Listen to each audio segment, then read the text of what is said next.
Hello students, welcome to online maths class. This is your maths teacher. Dear students, yesterday I have given you the homework which was practice question 9.3 onwards practice question 9.10, and that questions were related to lines parallel to same line are parallel to each other. So I hope all of you have must tried that questions. Let's discuss their solutions today. So here is practice question 9.3. Lines L and M are parallel. Find the value of x. It's very simple question. X and 44 degree which is given to you, both are forming co-interior angles. You can see here U is getting formed on the same side of transversal. That means these two angles are supplementary. The reason is also written here. So x plus 44 equals to 180 degree, and subtracting 44 from 180 we get x equals to 136 degrees. You can pause the video and note down the solution, or if you have already done and that is exact, that's very good, but if there is any error you can rectify it. Coming to the next question 9.4. If two adjacent angles are equal, each of these angles will be right angle. Justify your answer. अगर कोई भी दो adjacent angles equal होते हैं तो वो दोनों angles हमेशा 90 डिग्री के होंगे. आपने इस स्टेटमेंट को जस्टिफाई करना है. ज़रूरी तो नहीं है बेटा बिल्कुल भी. क्यों? क्योंकि अगर मैं दो एडजेसेंट एंगल्स, एक एंगल ये ऑलरेडी 60 डिग्री का ही है फ़र्ज़ करो, ठीक है, इसे मैं स्प्लिट कर रही हूँ like with the red line. That means ये दोनों 30-30 के हो गए, ठीक है ना. तो ज़रूरी नहीं है. और नीचे आपको अनदर एग्जांपल भी दी हुई है जहाँ से आप देख सकते हो कि दोनों एडजेसेंट एंगल्स जो हैं वो ऑब्ट्यूज एंगल्स दिए हुए हैं. तो ऑब्ट्यूज एंगल्स का टोटल तो 180 से ग्रेटर होता है. और ऊपर आप देख सकते हो कि दोनों एक्यूट एंगल्स दिए हुए हैं जिनका टोटल तो 90 से भी कम है. दैट मीन्स एग्जाम्पल 1 जो एक्यूट एंगल्स 90 से छोटे हैं उनको शो कर रही है, और एग्जाम्पल 2 जो 90 से बड़े हैं ऑब्ट्यूज एंगल्स हैं उनको शो कर रही है. That means the given statement is not always true. For this you can pause the video and note down the solution. Next question is question number 9.5. Find the pair of parallel lines. Give reasons for your answer. आपने इस question में ये बताना है कि कौन सी lines parallel है. बेटा डायग्राम देखने से तो लग रहा है कि फर्स्ट वाला पार्ट भी पैरेलल लाइंस का हो सकता है और सेकंड वाला पार्ट भी पैरेलल लाइंस का हो सकता है, बट कभी भी प्रूफ के बिना आप कोई भी चीज़ कंक्लूड नहीं करोगे. This is the reality of mathematics. आपको ये प्रूव करना पड़ेगा कि क्या रीज़न है, ताकि अगर इनमें से कोई पेयर पैरेलल बन रहा है वो क्यों बन रहा है. Let's come up with the first example. हम क्या देख रहे हैं कि ये दोनों एंगल्स जो हैं वो को इंटीरियर एंगल्स हैं, राइट. बट ये सप्लीमेंट्री है या नहीं है. अगर तो ये सप्लीमेंट्री बन जाते हैं, इनका टोटल 180 हो जाता है, then these lines will be parallel. अगर इनका टोटल 180 नहीं होता है, एक भी डिग्री कम या ज़्यादा हो जाता है, that means these lines will not be parallel lines. तो यहाँ पे एंगल्स का टोटल किया हुआ है जो कि कितना आ रहा है 180 degree. That means by the converse of co interior angles theorem, line L will be parallel to line M. So you can pause the video and note down the solution. Similarly, coming up with the next diagram, we'll be able to see that these two angles are again forming co-interior angles. U की formation हो रही है, but U बेटा इस type से भी हो सकता है. मतलब ये दोनों लाइंस ज़रूरी नहीं है कि पैरेलल होंगी, मतलब थोड़ा सा U का फॉर्मेशन होता है. अब यहाँ से आप चेक कर सकते हो कि U की फॉर्मेशन हो रही है, और अब क्या देखोगे, आप इसका टोटल चेक करके देखोगे. 73 + 106 gives 179, which is not equal to 180 degree. Therefore, lines P and Q are not parallel to each other. Okay. Coming up to the next question, it is given AB perpendicular to MN.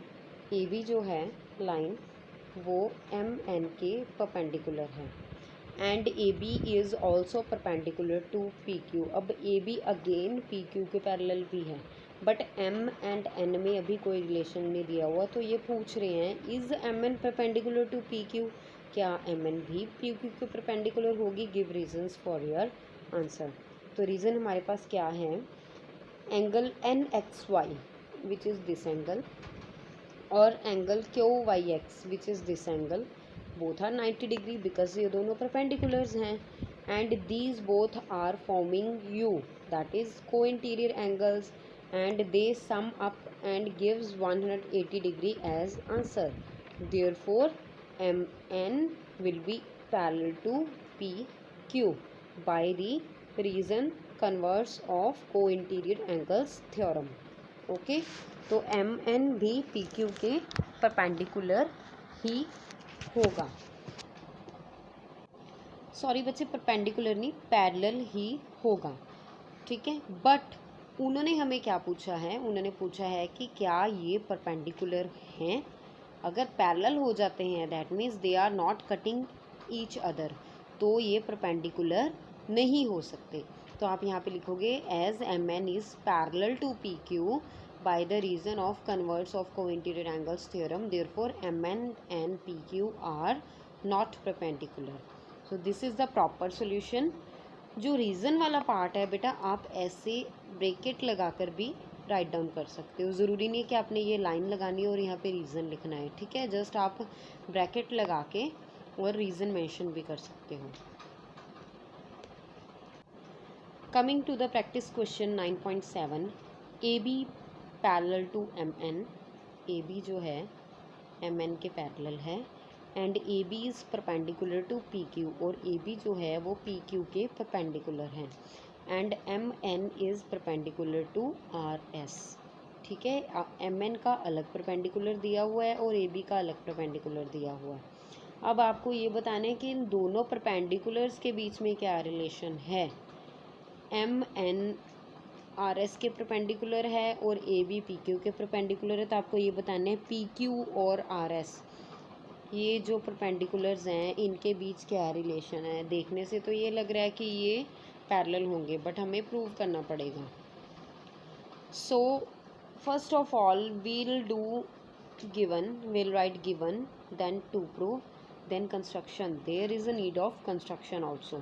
Construction के लिए हमने क्या किया, extend RS to meet AB at a point T। हमने RS को आप देख सकते हो यहाँ पे डॉटेड लाइन से एक्सटेंड करके T पॉइंट तक मीट किया है। नाउ प्रूफ, एंगल ROM जो कि मैंने रेड डॉट से लगाया है equals to 90 degree, angle RTA equals to ROM। अगर ROM 90 डिग्री है तो बेटा अगर ये एंगल 90 डिग्री है तो ये वाला एंगल भी 90 डिग्री ही होगा, because the reason is corresponding angles, right. Therefore what would be angle PXA, PXA कितना होगा, ये हमें ऑलरेडी दिया हुआ है 90 degree which is given to us. अब ये एंगल इसके इक्वल है और फर्दर ये वाला एंगल 90 डिग्री दिया हुआ है। अब ये 90 था, ये इसके इक्वल आ गया, दैट मीन्स ये दोनों 90 हो गए। It is also given to you 90 degree.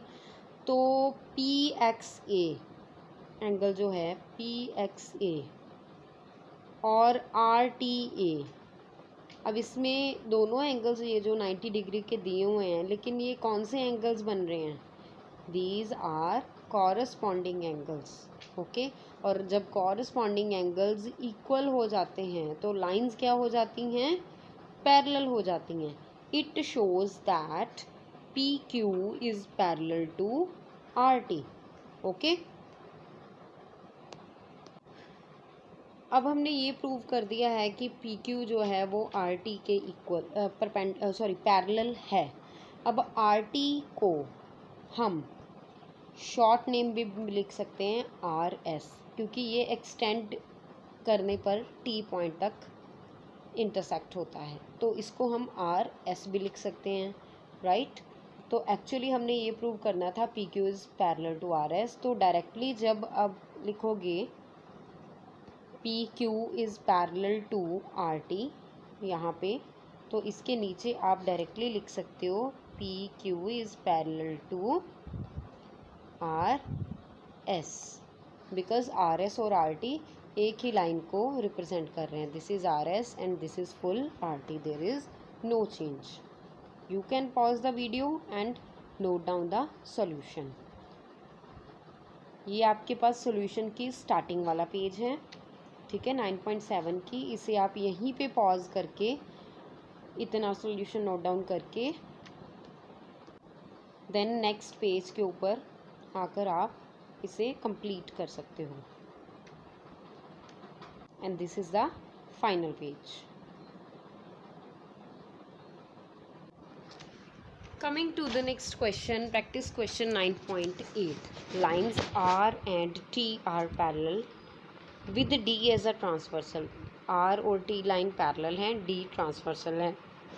Find the measures of angle 1 and angle 2 in terms of x. 1 और 2 को पता करना है आपने x की फॉर्म में भी, मतलब आपने x की वैल्यू नहीं फाइंड आउट करनी है, आपने सिर्फ एंगल 1 और एंगल 2 x की फॉर्म में ही फाइंड आउट करना है। Very very easy. First of all angle 1 जो है एंगल 3x के इक्वल हो जाएगा, because these are vertically opposite angles, okay. और 2x एंगल जो है वो 2 के इक्वल आएगा, because it is forming z and that are alternate interior angles. So this is very simple question. You can pause the video and note down the solution.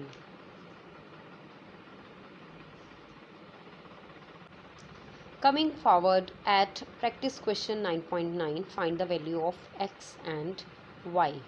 Very very easy question. Solution को छोड़ो, पहले आप diagram पे देखो कि आप diagram से कैसे फाइंड आउट कर सकते हो। Very easy. अब x किसके इक्वल है? 52 डिग्री के इक्वल है, because that are corresponding angles.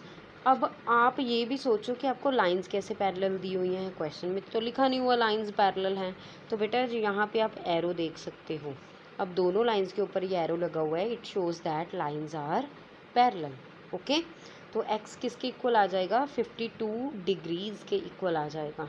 Now further x किसके इक्वल है? x is also equal to 4y because both are vertically opposite angles. So comparing x equals to 4y, we know the value of x is 52. That means 4y is equals to 52. तो y को हम multiply जो हो रहा था 4 से, 4 को नीचे ले आएंगे 52 पे। That means 4 will get divided when will be transfer to the another side. So we got the value of y equals to 13 degrees. और नीचे आपने दोनों वैल्यूज़ को दोबारा से लिखना है, बिकॉज क्वेश्चन में यही पूछा गया है। सिर्फ यहाँ तक ही मत छोड़ दिया करो, प्रॉपर नीचे आंसर भी लिखा करो कि कौन कौन सा क्वेश्चन आपसे पूछा गया है और उसका आंसर क्या है। So you can pause the video and note down the solution. Here is the next diagram of practice question 9.9 given to you. So in this also you have to find out the value of x and y. बेटा अगर आपने ये question already solve किए हुए हैं और ठीक हैं तो आपको इन्हें चेंज करने की ज़रूरत नहीं है, लेकिन अगर थोड़ी सी मिस्टेक है तो आप कर सकते हो। बट मेन ये पॉइंट है कि आपने जो रीज़न्स यहाँ पे लिखे होते हैं वो ज़रूर राइट करने होते हैं, बिकॉज़ रीज़न के बिना आप बिल्कुल भी शो नहीं कर पा रहे हो कि आपने कौन सा थ्योरम अप्लाई किया, कौन सा एक्सियम अप्लाई किया, ताकि आप इसे इसके इक्वल रख पाए हो या इन दोनों के टोटल को 180 कर पाए हो। The reason to mention is very very necessary. Next question is find the value of X and Y in the following figures. हमने एक्स एंड वाई की वैल्यूज़ निकालनी है। आप देख सकते हो बेटा ऑलरेडी एरोज़ लगे हुए हैं, यहाँ पे 2 एरोज़ लगे हुए हैं, यहाँ पे भी एक एरो आएगा वैसे, ठीक है। तो lines are given to you parallel. First of all moving towards these lines, this is a line and this is a transversal. तो मैं रेड कलर से जो यू हाईलाइट कर रही हूँ सिर्फ उसे देखना है आपने। अब इस यू के बीच में जो एंगल्स बन रहे हैं that is 10x + 5x, because these are co interior angles and hence are supplementary, so their sums gives up 180 degrees. 10x plus 5x equal to 180 degree. Therefore 15x equal to 180 and x is equal to 12 degree. तो आपके पास x की value तो यहाँ से आ गई. अब आपने find out करनी है y की value. Now when you will talk about these parallel lines, these are the parallel lines and this is a transversal. So now you have to talk about this u. Okay, so इस u में कौन से angles बन रहे हैं? 5x plus 12y. तो 12y as it is लिखा हुआ है. 5x में x की वैल्यू जो हमने 12 डिग्री फाइंड आउट की है वो पुट कर देंगे. That is 12 5s are 60.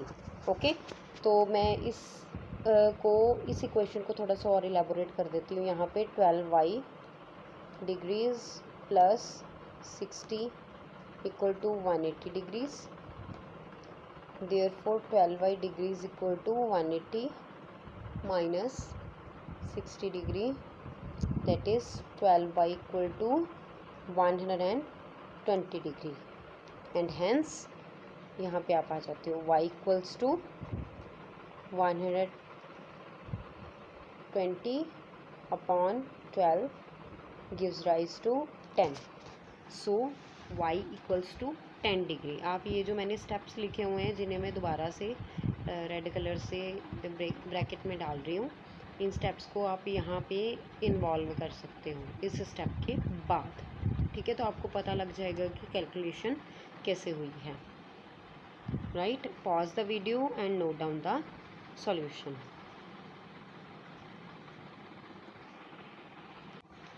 Here comes out to be the next question 9.9. Last question में इसमें हमने फाइंड आउट करना है अगेन x और y की वैल्यूज़.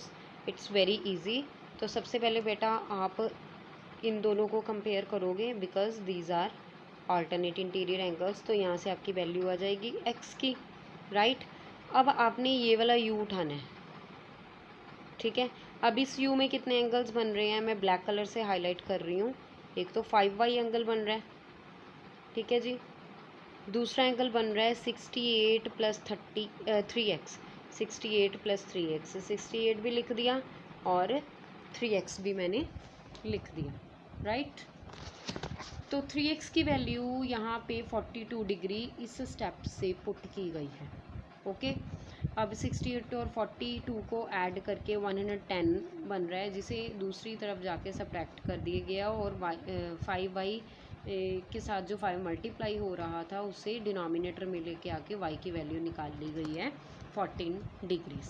तो y की वैल्यू भी 14 डिग्रीज़ आ गई है और x की वैल्यू भी 14 डिग्रीज़ आ गई है. ओके, अगर आपने किसी और मेथड से की है, जैसे कई बच्चे पहले 3x की वैल्यू फाइंड आउट कर लेते हैं, ठीक है, तो आप उस मेथड से भी कर सकते हो. There is no problem. Last question आपके पास है angle 6 is given to you 52 degrees. सिर्फ ये वाला एंगल 52 डिग्री दिया हुआ है. आपको बाकी सारे एंगल्स फाइंड आउट करने हैं. 5 7 8 1 2 3 4. ओके, तो नीचे आपको दिया हुआ है the opposite sides of the boundary are parallel and the road is a transversal.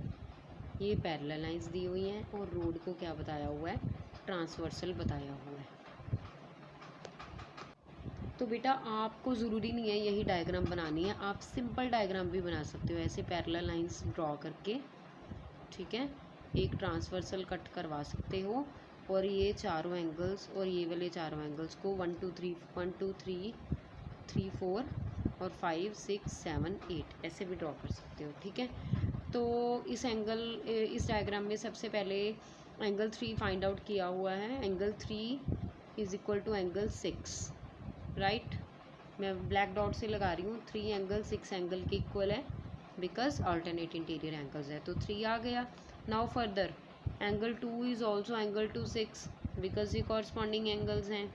Right, further angle 6 is equal to angle 7. ये वर्टिकली ऑपोजिट एंगल्स है, तो देख सकते हो आप तीनों एंगल्स यहाँ से आ गए हैं. राइट, अब आपके पास रेड डॉट से मैं शो कर रही हूँ एंगल 5 एंड एंगल 6. ये दोनों एंगल्स, ठीक है, यहाँ पे इस फिगर में ये दोनों एंगल्स क्या बना रहे हैं? Linear pair. तो यहाँ से आप 5 की वैल्यू निकाल लोगे.